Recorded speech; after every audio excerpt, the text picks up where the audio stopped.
lady. Every reality show has a crazy black lady, including mine. It all boils down to reality TV show contracts. There are 3 parts to the contract. Part 1, this is not a work contract. You sign away all your rights. The following is intended for mature audiences only. It contains adult themes. Viewer discretion is advised. Western media has a very poor relationship with black females. While it often celebrates deceased black women and their struggles against historical racism, modern-day black women find themselves often vilified and marginalised by the press and the media when they try to stand up to modern-day racism and injustices. The British media often use adjectives to describe black females that they would normally only use to describe white female serial killers. This creates a narration the lowest of the low amongst white females is your typical black female. So we are going to investigate how this ideology and narrative translates to reality TV. Since white men met black women, the relationship has been one-sided and horrific. There has never been a period where we've had equality. So what happened in history to turn the victims into modern-day TV villains? The crazy black lady.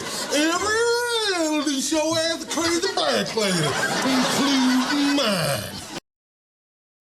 Well, absolutely nothing happened. The ones in charge control how the public see them, but more importantly, how the public see other people.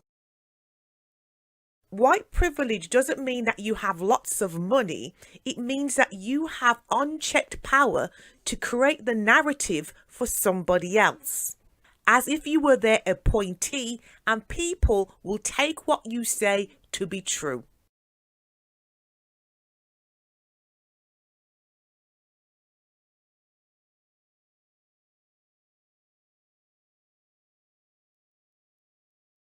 Black females on reality TV are merely given the narrative that the white male producers want us to have, knowing full well that the audience is going to believe everything they say.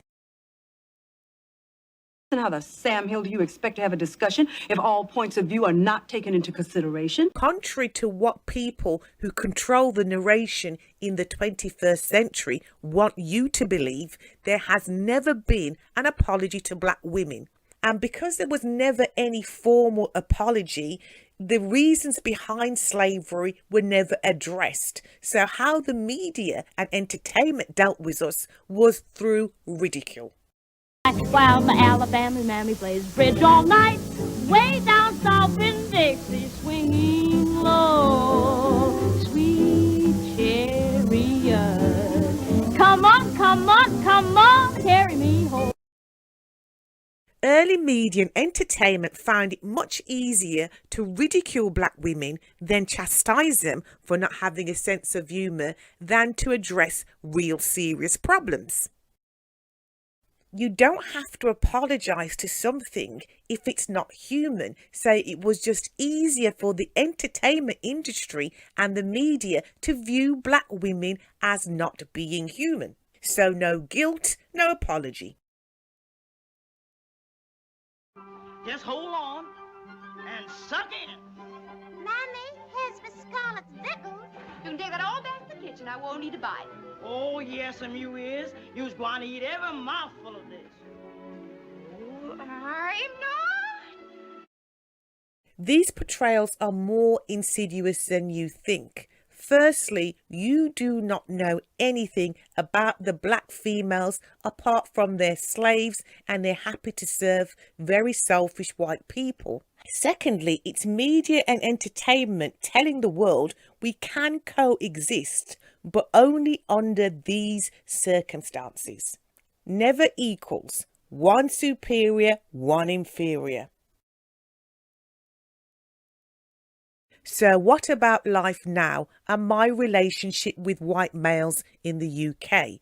by default, the majority of my role models have been white males. However, there are these unspoken rules where they tell me about their lives, give me advice. However, I'm supposed to go down a different pathway, as positive white male behaviour is often seen as negative and selfish in black females.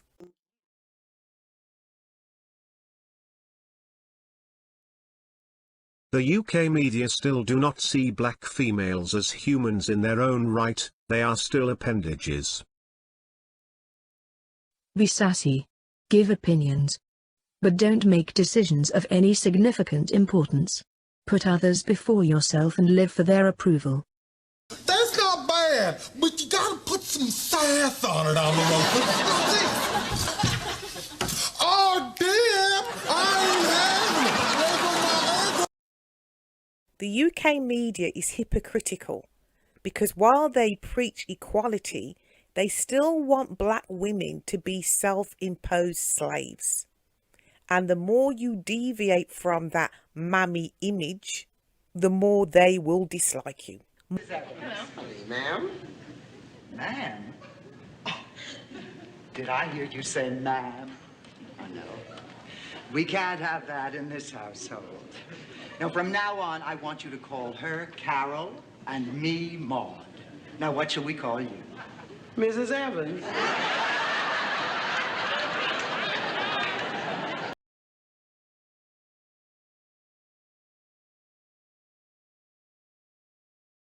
Moreover, they will influence other people to dislike you as well.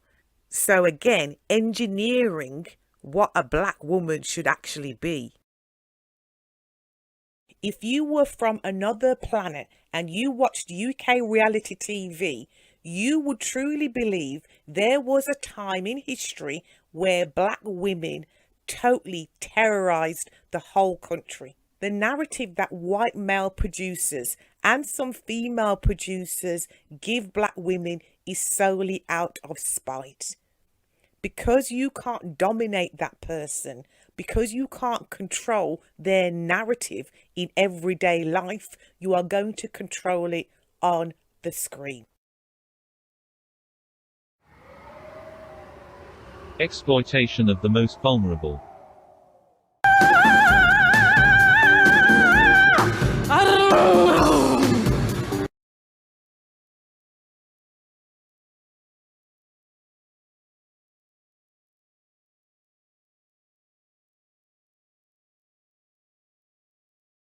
While reality TV shows don't mind portraying black females as if we've come from maximum high security prisons, they don't actually want us to come from those places, so they check in good time before you are even alone with members of staff.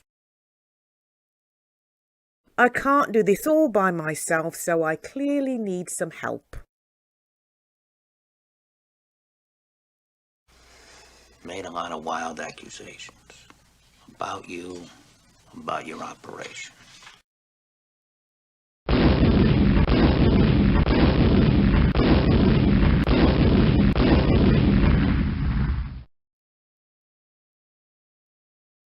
Look at me. I am kind. I am smart. I am important, most of all I'm white. We must actively recruit black and POCs.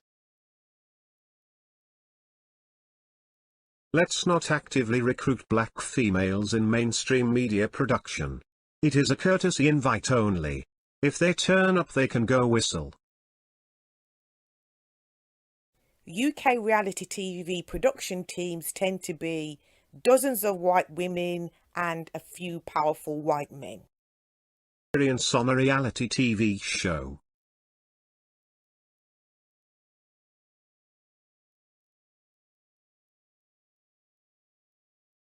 I appeared on reality TV in the UK. 100% of the staff were white and they wrote my storyline. They will start by telling you how intimidated they were by you when they first met you, but now they know you, you're not so bad. Then, instead of getting to know you, They will start telling you stories of black people that you don't know and you've never met. They've met about 24 black people. I've met about 100,000 white people. What is their point? The moment you are helpful in any way to these people is the moment that you have volunteered to be the help. They require 2 qualities from the help. 1 is nurturing and caring. 2 is protection and defending. You is kind, you is smart, you is important. Idea! Bullshit! You are such a bald asshole. I can't even begin to... Who you talking to? Don't nobody talk to my man like that. You better get your ass out of my house. They believe a black person should only be outspoken when they are defending somebody white. Otherwise, that black person is a villain, a bully, or uncivilized. In front of the camera, you had quite a lot of black people giving opinions. So that gave you the impression it was a multicultural show. But in reality, white production was still running the scenes. My audition process was like walking through a loaf of bland, white sliced bread. Each slice was the same as the first. Not even the sight of a whole grain, a piece of bran, a rice seed to make it interesting. My storyline was the villain. Surprise, surprise. The crazy black lady. Every reality show has a crazy black lady, including mine. However, it was the villain with a twist. I was the educated savage. I mean, you don't walk like you're supposed to, you don't talk like you're supposed to, you don't even know how to serve a julep like you're supposed to. You educated or something? So beneath the education, I was still a savage, not fit to be in the company of fine white people. After 7 days, the production still refused to give me access to my suitcase, so I was surviving with just the clothes on my back. They also took away my medication, so I had to wait 90 minutes to 6.5 hours for 1 tablet. So I had enough and I quit. However, this is not the storyline the producers had taken weeks to create for me, so they had to create an alternative reason for me not being in the show. The crazy black lady. Every reality show has a crazy black lady, including mine. It all boils down to reality TV show contracts. There are 3 parts to the contract. Part 1, this is not a work contract. You sign away all your rights. Part 2, you are now in the hands of the production team and they can do with you what they want to do. In order for them to create a story, you give them the rights to edit you any way they please. They can make you look much better. They can make you look much worse. Thirdly, you can't tell a soul what they have done. Because of the contract that you have signed, they are in their legal rights to sue you if you talk, and they expect you to take the secrets that you have seen to your grave.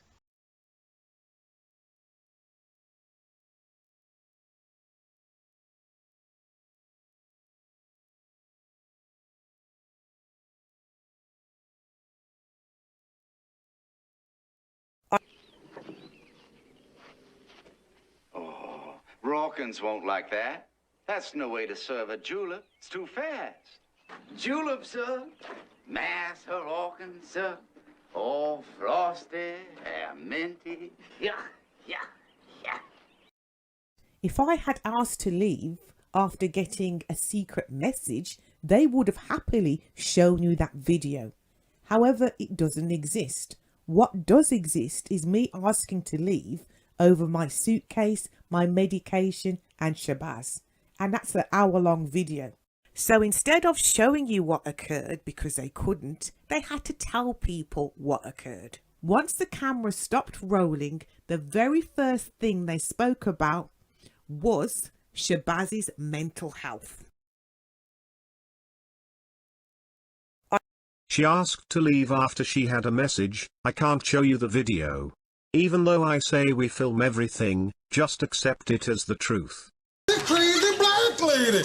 Every reality show has a crazy black lady, including mine.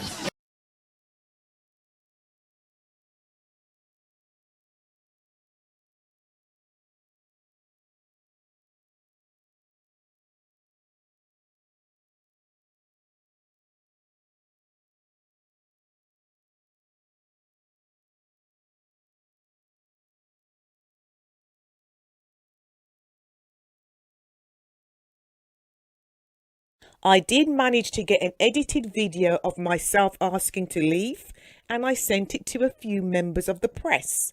However, the press related more to Phil Edgar-Jones than they did to me and told me to let it go like Elsa.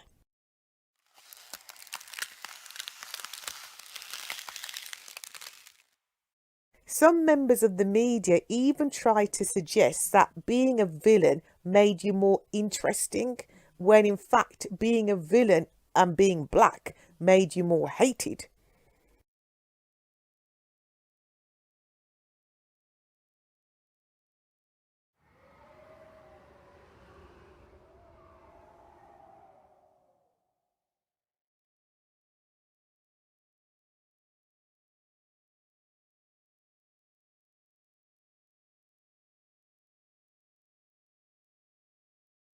She asked to leave after not winning her suitcase back on the show.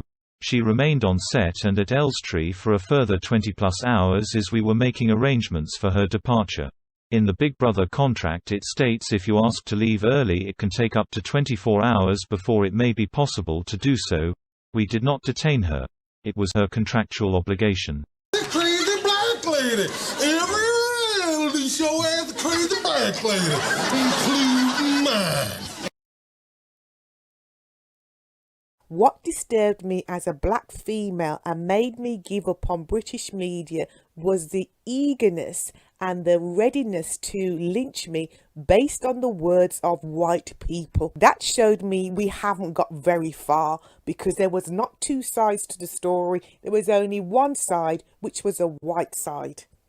When they were presented with conflicting information, which I later provided, they didn't want to go with it, and they couldn't say sorry, and they didn't feel guilty. Instead, they gave me scenarios.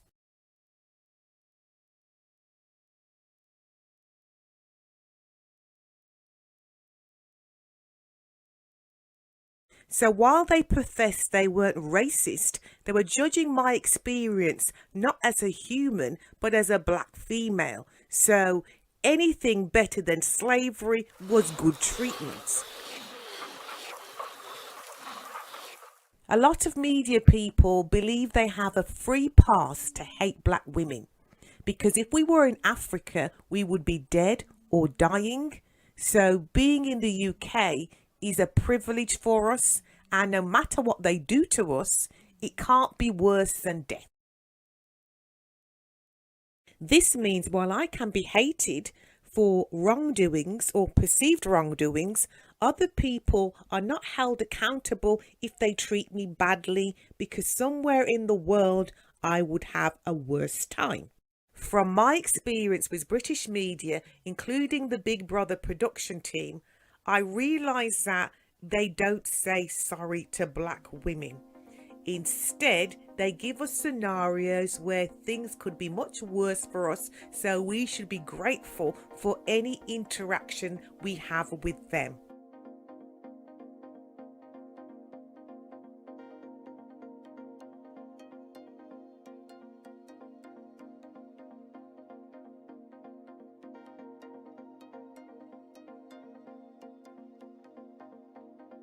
Look at me.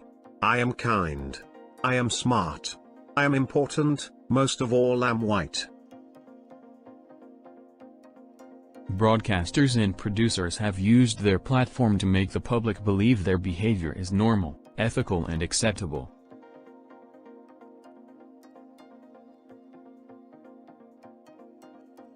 chronic mental health issues are inevitable, even for people with no existing conditions. It's reckless from start to finish.